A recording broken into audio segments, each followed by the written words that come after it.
Fala pessoal, aqui novamente, comentar um pouquinho sobre Manchester City e Chelsea, o grande jogo dessa 13ª rodada da Premier League, vitória do Manchester City para cima do time do Frank Lampard, que, assim, o time do Guardiola até foi superior como um todo na partida, mas tem alguns pontos interessantes a destacar desse jogo do Chelsea de hoje, tá?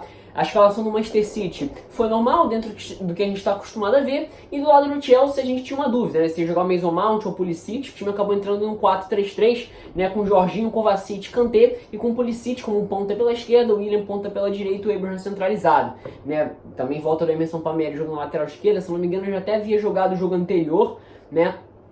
Enfim, hoje novamente jogando ali pela lateral esquerda, né? E os primeiros 30 minutos, o Chelsea foi superior ao Manchester City, e não sinceramente de uma forma meramente reativa. Eu até pensei que, com a escalação do Pulisic, o Chelsea fosse justamente explorar essas transições rápidas de velocidade, né? O Chelsea, como eu falei, vem sendo muito interessante ver o repertório tático do Chelsea, né? Conseguindo ser perigoso, não só quando tem que propor a bola, tendo a posse, como também quando tem que ser reativo, né? O jogo contra a Ajax, por exemplo, foi uma prova disso, né? Tanto, principalmente o jogo fora de casa. O jogo contra o Lille, por exemplo, teve que enfrentar uma defesa fechada. O jogo contra o Watford, o time foi perigoso, tanto quando teve que propor, tanto quanto teve que sair em velocidade nos contra-ataques no segundo tempo, né? E eu achei que justamente hoje o Chelsea fosse partir para esse estilo de jogo. Por isso, melhor a presença do Pulisic. Só que os primeiros 30 minutos não foram bem assim, né? O jogo começa com os dois times com duas chances bem parecidas até, mas com o desenrolar do jogo, o Chelsea consegue ter até um pouco mais de posse de bola que o City e consegue ser muito perigoso dessa forma. Sai jogando, né? O Manchester City não faz necessariamente uma pressão muito alta, não busca a bola com muita intensidade, porque ele perde pressão na que a gente está acostumado. E, óbvio, né? Isso não tira o mérito do Chelsea de conseguir trocar passos no seu campo de defesa e conseguir progredir até o campo de ataque, né? Você tinha Jorginho e Kovacic lado a lado, fazendo como se fosse uma dupla de volantes, né? E no primeiro momento, os 30 primeiros minutos, Jorginho e Kovacic foram muito bons. O Jorginho depois cai na reta final do primeiro tempo e no segundo tempo, aí depois substituído, mas o Kovacic, pelo menos na minha opinião, foi o principal jogador do Chelsea na partida, né? E você tinha um Kanté, por incrível que pareça, não tendo uma função de homem defensivo, de recuperar. Obviamente, ele em alguns momentos você tinha o Kanté voltando para recuperar, porque é a característica principal desse jogador. Mas o Kanté, desde a época do Maurício Sarri, o Kanté é muito mais um meio-campista de ligação, de fôlego, né, para fazer essa bola chegar em diversos momentos à frente, dando opção, do que de fato um cara para recuperar a bola. Como por exemplo era no Chelsea do Conte, né, onde jogava ao lado do Matic. O Matic era inclusive o segundo volante naquela equipe e o Kanté era o primeiro homem. O Kanté há muito tempo que não é o primeiro homem de meio-campo do Chelsea, né? Hoje tinha Jorginho e Kovacic, os dois mais presos, e o Kanté era o principal cara para fazer essas ligações de velocidade, né? E outra coisa bastante interessante de se notar no time do Chelsea,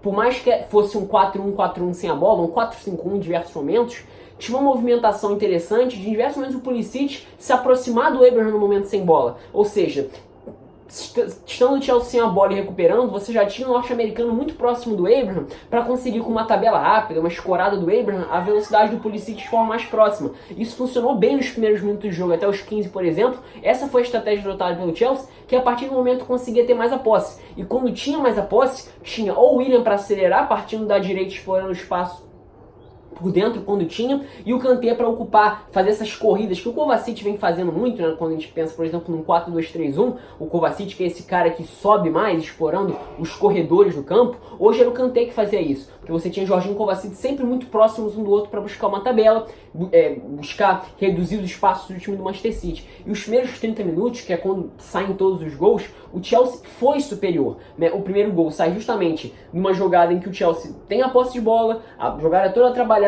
chega no lado esquerdo, você tem uma tabela rápida de Kovacic e Jorginho, e o Kovacic, quando encontra um espaço, bota uma bola pelo alto na projeção e velocidade do Kanté, que chuta no contrapé do Ederson para fazer 1-0. Logo depois o Manchester City tenta imprimir um pouco mais de volume, mas o Chelsea ainda é superior, e nisso você tem o De Bruyne. O De Bruyne foi o principal jogador ofensivo do Manchester City.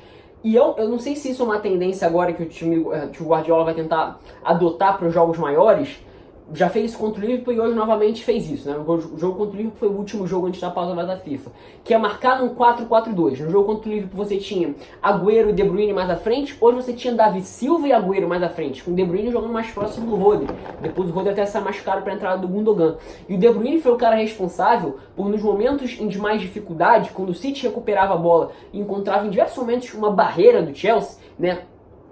Até com o Chelsea em diversos momentos subindo um pouco a marcação, mas quando o De Bruyne recuperava a bola, você sempre sempre tinha aceleração partindo de trás, buscando o lado direito, que era o lado mais frágil do Chelsea, o lado esquerdo de marcação do Chelsea, né? Ou seja, o lado direito de ataque do Manchester City. E por aí você tinha o Mahrez fazendo um movimento de direita para dentro, você tinha o Agüero em diversos momentos se projetando, em alguns momentos nas costas do Tomori, ou explorando o espaço em alguns momentos, né, do Emerson e o Tomori. Você tinha o De Bruyne em diversos momentos ocupando a faixa do corredor, quando o Mahrez centralizava. Então, o gol nem sai desse sentido, o gol até sai um erro técnico do Jorginho, que, como eu falei, a partir desse meados ali do primeiro tempo até o momento que ele é substituído, ele erra muito tecnicamente, né?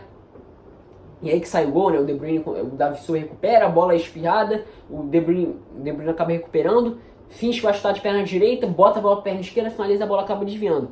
Mas como um todo, o De Bruyne foi o principal responsável, assim como no jogo do Liverpool, para dar aceleração por dentro e o passe de mais qualidade, colocar os companheiros na condição de marcar. E nesse sentido, já depois do gol de empate do Manchester City, você tem um grande crescimento do Mahrez também. E é justamente dele que sai o segundo gol. Jogado do lado direito, trazendo para dentro com a perna esquerda, bate de chute chapado para fazer o 2-1. E a partir daí, a partir do gol da virada do Manchester City, o time, né, de Pep Guardiola cresce na partida e passa a se impor bastante sobre o time de Frank Lampard, que via fazendo 30 primeiros minutos muito bons, no primeiro momento sendo reativo e muito perigoso, principalmente na aproximação do Abraham com o Pulisic, e no segundo momento já com mais posse de bola, propondo o jogo, saindo da marcação desse 4-4-2 que fazia o Manchester City com o Davi Silva e Agüero à frente, de forma muito, assim, fazendo muito bem isso, com o Jorginho Kovacic em um momento dominante, né? O Kovacic, até o final da partida, foi o melhor jogador do Chelsea, com o Kanté sendo esse cara responsável por fazer essa transição de velocidade, e o Willian um pouquinho mais à frente. Mas a partir dos 30 minutos o City consegue se impor tecnicamente, poderia até ter ampliado o placar, né? O jogo acaba terminando com o Manchester City em alta. No segundo tempo, o Manchester City novamente consegue imprimir um volume muito maior, aí já consegue ter até maior participação do lado esquerdo. O lado esquerdo do Manchester City foi muito pouco utilizado. Nesse sentido, tanto a Aspilicueta quanto o Kanté quanto o Willian fizeram muito bem essas coberturas pelo lado, né? Tanto impedindo a participação mais efetiva do Davi Silva, que caiu por aquele lado, e do Sterling, né? E o Mendy também. Mendy apoiou muito pouco hoje porque estava muito mais preocupado, ou nas investidas do Willian e do Kanté. Então ele não tinha exatamente essa liberdade para se lançar à frente. Mas já no segundo tempo você já tinha uma maior participação dos dois lados, tendo sempre um De Bruyne na peça central para conseguir acelerar as jogadas mais de trás, porque o Manchester City partia de um 4-4-2, porque o Davi Silva jogava mais à frente, você já tinha saído o Rodri, né? O Rodri saiu em determinado momento entre o Gundogan. Os primeiros 65 minutos, até os 65 minutos do segundo tempo, o Manchester City foi melhor. E a partir daí, você tem uma escapada ou outra do Chelsea, né? Por mais que o Chelsea não tenha conseguido ser exatamente muito perigoso no segundo tempo, foram escapadas pontuais que, fossem mais precisas, o Chelsea poderia ter empatado o jogo. É aquele negócio, o Chelsea não foi regular no segundo tempo como um todo, mas teve aquelas chances que fosse um pouco mais de qualidade, talvez mudassem os rumos da partida, né? Tem a entrada do Reece James também, que foi muito pouco produzido, muito pouco produtivo ofensivamente, né? O Aspilicueta passa a jogar pelo lado esquerdo, bela partida defensiva do Aspilicueta, vale se ressaltar também. E um pouquinho depois você tem a saída do Jorginho já com o amarelo para a entrada do Mason Mount. E aí o time passa a jogar mais num 4-2-3-1, com o Kovacic de primeiro homem, o Kanté um pouco mais liberado, o Mason Mount jogando um pouco mais por dentro, mas tendo essa habilidade por circular, com o Pulisic agora um pouco mais aberto. E você tem a entrada do Batshuayi. Mas assim, o Chelsea não chegou a conseguir imprimir um volume que de fato fosse incomodar bastante o Manchester City, né? E o Manchester City acaba até na reta final conseguindo controlar bem, né? Até nos minutos finais, você tem uma abafa, até os momentos de um pouco mais um jogo fica um pouco mais dramático, mas como um todo o Manchester City foi superior ao Chelsea, né? Até a entrada do Gabriel Jesus e o Phil Foden também foi muito importante no sentido de dar um fôlego maior na marcação, né? Ele entra na função do Davi Silva justamente para fazer esse segundo homem ao lado do Gabriel Jesus no 4-4-2, e quando tinha a bola conseguir imprimir um pouco mais de intensidade, um pouco mais de velocidade que o Davi Silva já vinha conseguindo imprimir, né? O Davi Silva é um jogador em reta final de carreira, não está no seu auge físico, mas enfim, é um jogador tecnicamente do mais alto nível do futebol mundial, eu diria. E o Phil Foden entra, até assim, entra bem em alguns momentos, né? Até pede uma chance de concluir uma jogada um pouco melhor, né? Se projetando pelo lado esquerdo, né? Mas enfim, dá uma cara melhor pro jogo no sentido da intensidade, que consegue incomodar um pouco mais a posse de bola do Chelsea, porque tem um período em que o Manchester City meio que dá a bola pro Chelsea, dá a oportunidade do Chelsea trabalhar a posse. Só que a partir desse momento o Chelsea tem muita dificuldade.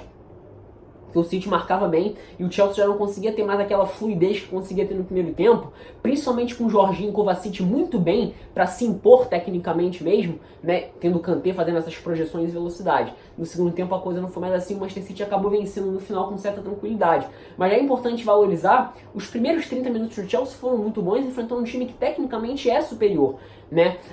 Por mais que no segundo tempo a partida tenha ganhado assim, foi bem desanimador no segundo tempo, pelo menos na minha opinião. Acho que o torcedor do Chelsea ficou bem desanimado com a atuação do time no segundo tempo, porque ficou muito vendido. Por mais que em momentos pontuais tivesse tido algumas boas chances de gol. Como um todo, não foi um time muito perigoso no segundo tempo. Do lado do Manchester City, foi uma atuação meio que de almanaque. Primeiro tempo, a partir aí do segundo gol, cresce muito, né? Entre os 30 primeiros minutos, ali a partir assim, os 15 minutos finais do primeiro tempo e os 20 primeiros minutos do segundo tempo, o Manchester City foi bem superior ao Chelsea tecnicamente. Poderia ter ampliado para cá. A partir daí, administra o resultado, teve uma chance ou outra sofrida de um pouco mais, assim, um pouco mais dramática, digamos assim, chances mais perigosas, mas como um todo foi superior ao time de Frank Lampard. O City não pode bobear, afinal de contas o Liverpool não dá realmente espaço, né, digamos assim, não dá margem para o Manchester City perder pontos. O Manchester City já perdeu pontos demais, inclusive no confronto direto foi derrotado para o time de Jürgen Klopp, né, mas enfim, hoje o Manchester City venceu, precisava vencer. E o time de Frank Lampard, né, o Chelsea, precisa se orgulhar porque nos 30 primeiros minutos conseguiu impor ao Manchester City uma condição desfavorável na partida e foi superior ao time do Pep Guardiola. Tecnicamente, óbvio que é inferior, né, ao time de Manchester, isso é fato, mas tem que se valorizar sim o trabalho do Frank Lampard, que é muito bom até aqui, por mais que hoje não tenha sido uma grande partida do Chelsea. Foi regular, no segundo tempo até poderia ter empatado, tivesse aproveitado melhor as chances pontuais, 2, 3 chances que teve até o final da partida, chances um pouco mais perigosas, mas enfim, como um todo não foi uma partida ruim do Chelsea e Frank Lampard não. E o City, assim, venceu bem, né, precisava ter vencido e assim, continua aí a perseguição ao líder Liverpool, tá? Então é isso, pessoal, espero que tenham gostado.